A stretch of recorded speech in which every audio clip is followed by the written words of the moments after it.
Now, this may sound brutal to you. People are always trying to talk to their grandfathers, mediums, this, that.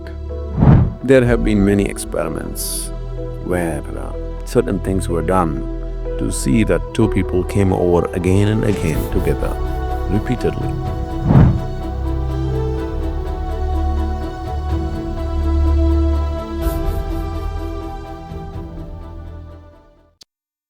Namaskaram, Sadhguru. Is it possible to experience the energy of someone dear to us who is no more? So your relationships with people are either of the body or mind, a little bit of emotion, or a combination of these three. Isn't it so? All the relationships that you hold in your life, however dear they are to you, however close you think they are to you, you either know them in their mind a little bit, or you know them in your emotions, or maybe body. So these are the only three ways you know this person. Yes? All those three things, he is left here and gone. So you have no business with him. You got nothing to do with him.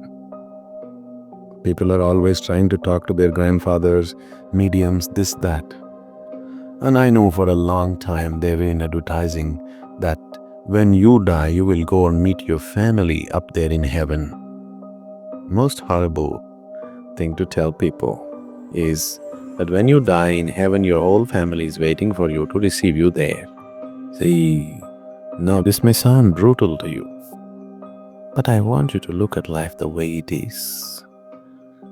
You want to be in Wonderland? It's up to you. But you want to know reality, because if you want to transcend, you must know reality the way it is. Otherwise, how will you transcend? If you do not face reality just the way it is, the question of going beyond that doesn't arise at all in your life, isn't it? See it clearly. Take the dearest person in your life and please examine it carefully. What is it that you know about this person? Maybe you explored their body a little bit. Not all of it, just a little bit. Maybe you know their mind a little bit, not at all of it. Maybe you know their emotions to some extent. Beyond this, what do you know about this person? Anything? Nothing at all, isn't it? So that's how deep you're able to go with a person. Physical body, mind, emotion. All these three things are dropping when he dies. So once he dies, he's not your business anymore. He's got nothing to do with you, nor does he wants to have anything to do with you. Only the relationship has transcended the limitations of mind, emotion, and body. Only then those relationships are connected. There have been many experiments where certain things were done to see that two people came over again and again together, repeatedly. This was done with a certain purpose, not just for fancy, not for emotion. It was done with a certain purpose to fulfill certain things. So those people came back again and again together. But that was done and they were tied up in a different way, not on the emotional level or psychological or physical level, in a completely different way.